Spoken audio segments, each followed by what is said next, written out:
Hello everyone. In the last lecture we were discussing about acid, bases and salt. And we have discussed about what are acids, what are base and what are salts.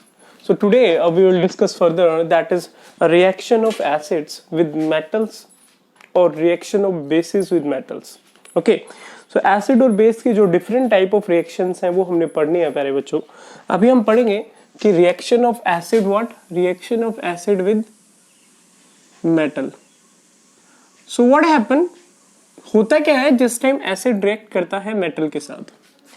तो से for example we have a acid called HCl. अगर हमारे पास कोई acid है HCl और अगर मैं उसकी रिएक्शन कराता हूं मैग्नीशियम के साथ, मैग्नीशियम एक मेटल है प्यारे बच्चों, तो हमारे पास क्या बनेगा?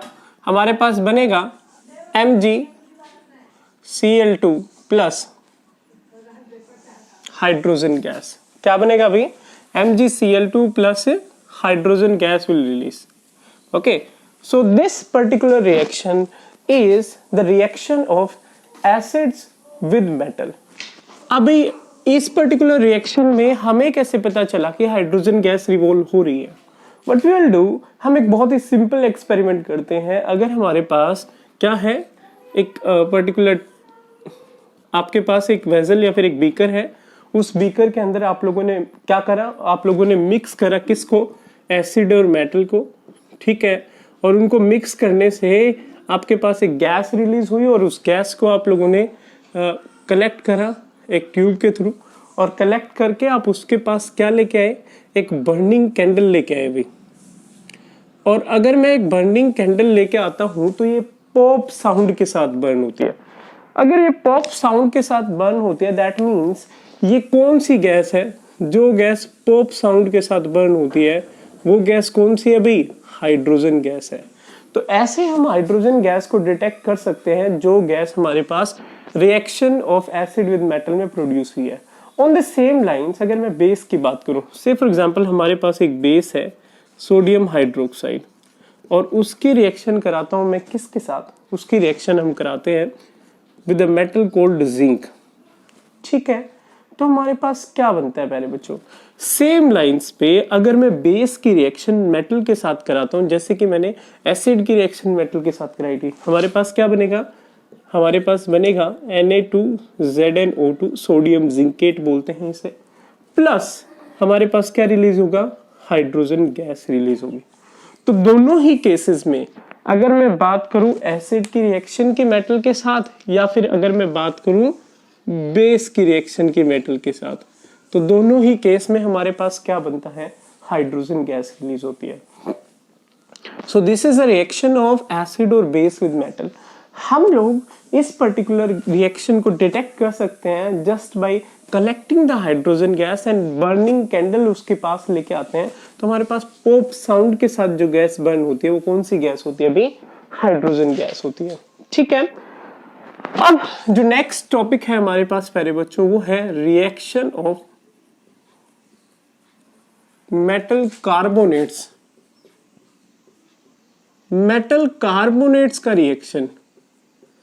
ठीक है भाई, मेटल कार्बोनेट का रिएक्शन एसिड के साथ या फिर बेस के साथ. से फॉर एग्जांपल अगेन हमारे पास HCl है with metal carbonates with acid और बेस. ठीक है, एसिड या फिर बेस के साथ मेटल कार्बोनेट्स या हाइड्रोजन कार्बोनेट्स कैसे रिएक्ट करते हैं? तो यहाँ पे देखिए भी हमारे पास क्या होगा इस रिएक्शन में. जैसे अगर मैंने मान लिया कि मेरे पास सोडियम का कोई कार्बोनेट है, जैसे Na2CO3 हो गया, तो ये एक मेटल कार्बोनेट है और उसकी रिएक्शन करानी है हम लोगों ने एसिड के साथ. तो हमारे पास क्या बनेगा? हमारे पास बनेगा salt plus water plus carbon dioxide gas. ठीक है, कैसे बना भाई? हुआ क्या कि सोडियम और क्लोरीन जो है वो एक दूसरे के साथ कंबाइन हो गए. हाइड्रोजन ने यहां से एक ऑक्सीजन के साथ कॉम्बिनेशन करा टू गिव H2O, और एक ऑक्सीजन के बाद हमारे पास जो ऑक्सीजन बच गए दो, उसने कार्बन डाइऑक्साइड गैस बनाई. अगर मैं इस इक्वेशन को बैलेंस करता हूं तो मेरे पास क्या आएगा? Twice of NaCl. Okay, so in this way we can balance this reaction, और ये हमारे पास क्या रहेगी? Reaction of metal carbonate with acids और बेस. सेम लाइंस पे अगर मैं for example metal hydrogen carbonates की रिएक्शन कराता हूँ एसिड और बेस के साथ, तब आपके पास क्या बनेगा। अगर हम बात करते हैं reaction of metal hydrogen carbonates की, अगर मैं बात करता हूँ मेटल हाइड्रोजन कार्बोनेट्स की रिएक्शन की, तब हमारे पास क्या बनता है अभी, तब हमारे पास क्या बनेगा। से फॉर एग्जांपल हमारे पास कोई मेटल हाइड्रोजन कार्बोनेट है, अगेन जैसे कि हमने यहाँ पे Na2CO3 लिया था, हम क्या लेते हैं NaHCO3 लेते हैं, उसकी रिएक्शन कराते हैं किसके साथ, एसिड के साथ, तो हमारे पास क्या बनेगा अभी। मैं अगेन रिएक्शन जो है HCl के साथ करा रहा हूँ, तो इसमें क्या क्या पॉसिबिलिटी है, NaCl बन जाए, सोडियम और क्लोरीन कंबाइन होके, प्लस एक हाइड्रोजन दो हाइड्रोजन, यहाँ से एक ऑक्सीजन ले लेगा, क्या बन जाएगा H2O, जो बच गया वो हमारे पास क्या है, कार्बन डाइऑक्साइड। एक बार दोबारा देख लो क्या हुआ है रिएक्शन में। रिएक्शन में हमारे पास सोडियम और क्लोरीन कंबाइन हो गए भी, दो हाइड्रोजन मिल गए, इन दोनों हाइड्रोजन ने मिलके यहाँ से CO3 से एक ऑक्सीजन लिया और एक कार्बन डाइऑक्साइड गैस रिलीज होगी। तो अगर मैं इन रिएक्शन को जनरल रिएक्शन की टर्म्स में लिखता हूँ, तो सबसे पहले रिएक्शन को जैसे एसिड की किसके साथ है अभी रिएक्शन, एसिड या बेस की मेटल के साथ, तो हमारे पास क्या बनता है, हाइड्रोजन गैस रिलीज होती है। तो मैं इसको यहाँ पे लिख देता हूँ भी, जैसे अगर कोई भी मेटल रिएक्ट करता है किसके साथ, एसिड या फिर बेस के साथ, तब हमारे पास क्या बनेगा भी, एसिड या बेस के साथ कोई भी मेटल अगर रिएक्ट करता है तब हमारे पास क्या बनेगा, तब हमारे पास बनेगा सॉल्ट प्लस हाइड्रोजन गैस। क्या बनेगा, salt plus hydrogen gas. Okay, अगर सेम लाइंस पे हम लोग रिएक्शन कराते हैं मेटल हाइड्रोजन कार्बोनेट या मेटल कार्बोनेट्स की, तो मैं अगर रिएक्शन कराता हूं मेटल हाइड्रोजन कार्बोनेट की या फिर मेटल कार्बोनेट की, अगर मैं रिएक्शन कराता हूं मेटल हाइड्रोजन कार्बोनेट या मेटल कार्बोनेट, जैसे हमने क्या लिखा है, सोडियम कार्बोनेट और सोडियम हाइड्रोजन कार्बोनेट NaHCO3, या फिर हम इसको है ना बेटा सोडियम बाइकार्बोनेट भी बोल देते हैं, इसका नाम हाइड्रोजन कार्बोनेट भी होता है, बाइकार्बोनेट भी होता है। इन दोनों की रिएक्शन अगर हम एसिड के साथ कराते हैं तो हमारे पास क्या बनता है, salt plus carbon dioxide gas plus water. Now the question come कि हमें कैसे पता चला कि कार्बन डाइऑक्साइड गैस बन रही है, ऐसा तो नहीं है हम कार्बन डाइऑक्साइड गैस को देख पाते हैं। तो उसके लिए हम बहुत ही सिंपल, जैसे हम लोग यहाँ पे पॉप साउंड के साथ बर्निंग एक्टिविटी कराई थी, एक एक्टिविटी परफॉर्म करते हैं, तो वो एक्टिविटी क्या रहती है मेरे बच्चों, what we will do is, हम लोग जैसे कि यहाँ पे हम लोगों ने एक बीकर में मिक्स करा था, वैसे ही अगर हम एक पर्टिकुलर बीकर ले लेते हैं और उस बीकर के अंदर दो चीजें मिक्स कर देते हैं, कौन कौन सी, आपने मिक्स करना है सोडियम कार्बोनेट को किस में मिक्स करें भी, सोडियम कार्बोनेट को एसिड के अंदर मिक्स कर दें, ठीक है, इसको पूरे को कवर करें। यहाँ से हम क्या करेंगे, एक ट्यूब लेंगे, ग्लास ट्यूब, ठीक है, और उस ग्लास ट्यूब को उस ग्लास ट्यूब को हम लोग वाटर के अंदर छोड़ देंगे भी। यहाँ पे हमारे पास क्या है, यहाँ पे हमारे पास है वाटर, ठीक है, तो कार्बन डाइऑक्साइड गैस जो है वो इसमें डिसॉल्व हो जाएगी और फिर गैस बाहर निकलेगी। तो अगर मैं इसके पास एक बर्निंग कैंडल लेके आता हूँ, बर्निंग कैंडल लेके आता हूँ मैं, तो बर्निंग कैंडल क्या करेगी, बर्निंग कैंडल जो है वो बुझ जाएगी भी, वो बंद हो जाएगी, उसके अंदर जो पहले जो बर्न हो रही थी उसकी बर्निंग नहीं होगी। इससे क्या पता चलता है, इससे ये पता चलता है कि कार्बन डाइऑक्साइड गैस जो है, जो कार्बन डाइऑक्साइड गैस इससे निकल रही है वो क्या होती है, वो फायर एक्सटिंग्यूशर होती है। क्या होती है अभी, फायर एक्सटिंग्यूशर, और फायर एक्सटिंग्यूशर जो आग को बुझा दे। ओके, तो carbon dioxide gas fire extinguisher होती है ना, इसी वजह से हमारे पास जो NaCO3 है, सोडियम हाइड्रोजन कार्बोनेट है, उसको एज ए फायर एक्सटिंग्यूशर भी यूज करते हैं, ठीक है मेरे बच्चों। So this is all about reactions of acid और बेस। और नेक्स्ट हमारे पास है कि नेक्स्ट हमारे पास सच एक टॉपिक जो रहेगा वो ये है कि मेटालिक ऑक्साइड और नॉन मेटालिक ऑक्साइड, उनका नेचर क्या होता है? मेटालिक ऑक्साइड और नॉन मेटालिक ऑक्साइड का नेचर क्या होता है? यहाँ पे देखिए, अगर मेरे पास कोई मेटल ऑक्साइड है वो एसिड रहेगी या बेस रहेगी, और अगर मेरे पास कोई नॉन मेटल ऑक्साइड है तो वो क्या रहेगी भाई? ठीक है, तो उसमें क्या रहता है आपके पास? अगर मैं बात करूं हमारे पास मेटालिक ऑक्साइड और नॉन मेटालिक ऑक्साइड की, नॉन मेटालिक ऑक्साइड जैसे कार्बन का ऑक्साइड अभी CO2, ठीक है, CO2 एक नॉन मेटालिक ऑक्साइड और CO2 गैस जो है वो क्या है? एसिडिक इन नेचर है। नॉन मेटालिक ऑक्साइड क्या होते हैं? एसिडिक इन नेचर होते हैं। और मेटालिक ऑक्साइड से फॉर एग्जांपल हमारे पास है सोडियम का ऑक्साइड, मैग्नीशियम का ऑक्साइड, MgO, ये हमारे पास क्या होते हैं भाई? ये होते हैं बेसिक ऑक्साइड।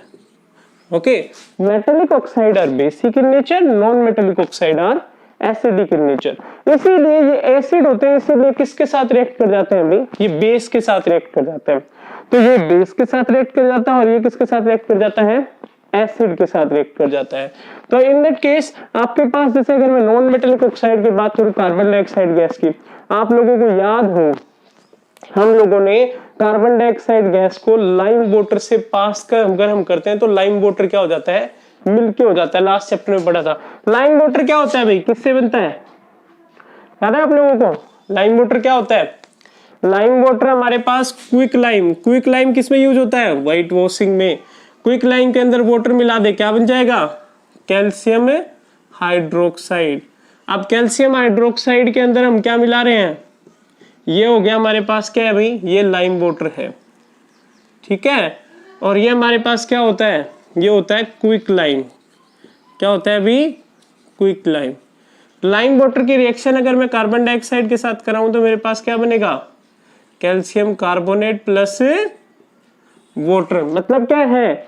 हमने नॉन मेटल ऑक्साइड बेस के साथ रिएक्ट कराया, ठीक है, जो कि एसिडिक इन नेचर। तो एसिड और बेस मिलके क्या बनाते हैं? Salt plus water. ऐसे ही अगर मैं बात करूं मेटालिक ऑक्साइड की, तो मेटालिक ऑक्साइड भी एसिड के साथ रिएक्ट करेंगे और एसिड के साथ रिएक्ट करके क्या बनाएंगे भाई? साल्ट प्लस वाटर बनाएंगे। से फॉर एग्जांपल हमारे पास क्या है?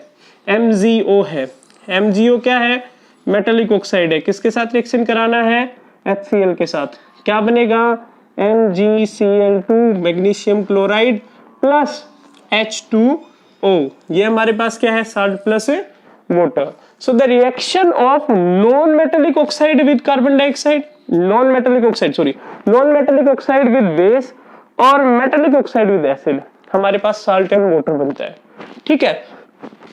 इसके अलावा अगर मैं रिएक्शन करता हूं किस किस की भी, अगर मैं रिएक्शन करता हूं किसी भी एसिड और बेस की, अगर मैं किसी एसिड या बेस को एक दूसरे के साथ रिएक्ट करता हूं, उस केस में हमारे पास क्या बनेगा?